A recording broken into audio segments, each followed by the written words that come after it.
परिषद वरिष्ठ प्राथमिक शाळा पांगराबंदी येथे आमच्या सेंद्रिय परसबागेकरिता रासायनिक खतापासून रासायनिक फवारण्यापासून सुटकारा मिळवण्यासाठी आम्ही येथे जीवामृत करत आहोत. जीवामृत तयार करण्याचा प्रात्यक्षिक आम्ही आमच्या सर्व विद्यार्थ्यांना दाखवत आहोत. हे आमचे विद्यार्थी बसलेले आहेत, सगळे विद्यार्थी दाखवत.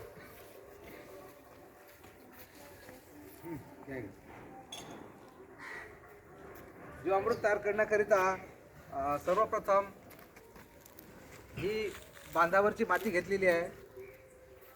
त्यानंतर इथं गाईचं शेण घेतलेलं आहे. इथं हे गोमूत्र घेतलेलं आहे.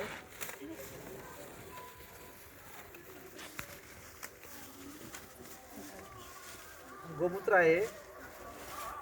नंतर इथं काळा गूळ आहे. हा काळा गूळ आहे. आणि हे हरभऱ्याच्या डाळीचं पीठ म्हणजे बेसन आहे.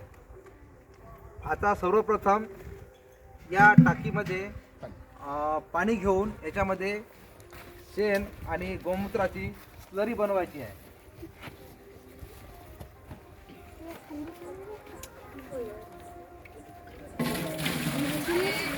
बसा रे दिसतो तुम्हाला सगळ्यांना. बस आणखी पाणी घे रे भाऊ. टाकायचं नाही, थांबा ना.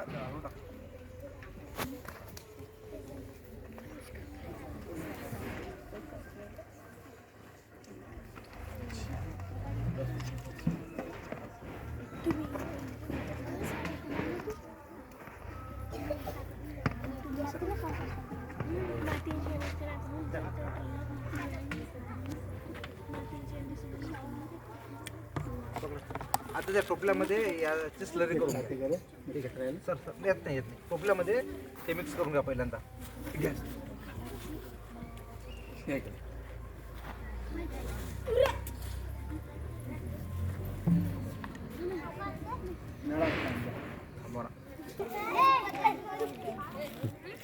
हे गोमूत्रात मिक्स करत आहे.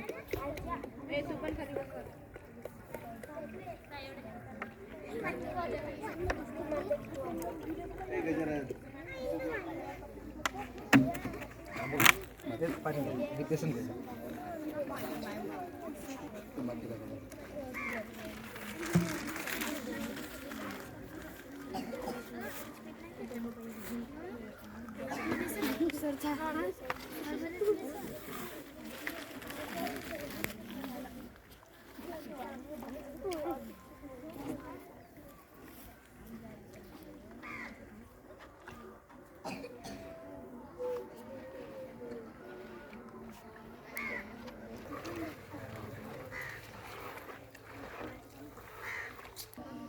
ही गूळ, बेसन आणि बांधावरच्या मातीची स्लरी इथं बनवलेली आहे.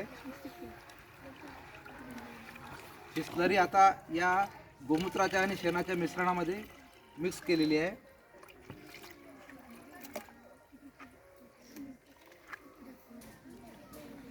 जीवामृत इथे बनण्यासाठी इथं आपली प्रक्रिया आज संपलेली आहे. धन्यवाद. तयार केलं याला आपण म्हणतो जीवामृत. थांबा, लक्षात काय म्हणायचं? हे नुसतं प्रक्रिया झाली याची, तयार झालेलं नाही अजून. हे असं सावलीमध्ये 3 दिवस ते 7 दिवस जसं तुमचं प्रमाण असेल त्याप्रमाणे सावलीत ठेवायचं. 24 तासातून म्हणजे दिवसातून 2 वेळा सकाळ संध्याकाळ 5 ते 10 मिनिटे ते असं ढवळायचं. असं ढवळायचं नुसतं. आलं का लक्षात? आणि जेव्हा त्याचा हा कालावधी कंप्लीट होईल 3 दिवस किंवा 7 दिवस त्याच्यानंतर हे जीवामृत आपल्या पिकासाठी तयार होईल.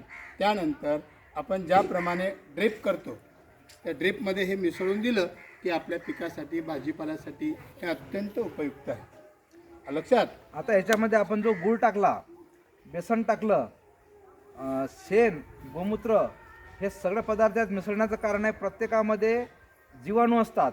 आणि हे जीवाणू एकत्र आल्यानंतर आपण याला 3 दिवस फर्मेंटेशनसाठी आपण ठेवतो. याचं 3 दिवसानंतर याचा कालावधी तेवढ्या कालावधीमध्ये याच्यामध्ये जीवाणूंची मात्रा खूप जास्त तयार होते आणि भरपूर प्रमाणात जीवाणू तयार झालेलं हे जीवामृत नंतर सर्व पिकांसाठी सेंद्रिय पद्धतीने तयार केलेलं हे खाद्य आहे, खाद आहे किंवा खत आहे एक प्रकारचं. हे फवारणीसाठी वापरू शकतो. हे ड्रिचिंग पद्धतीनं पण आपण याला देऊ शकतो.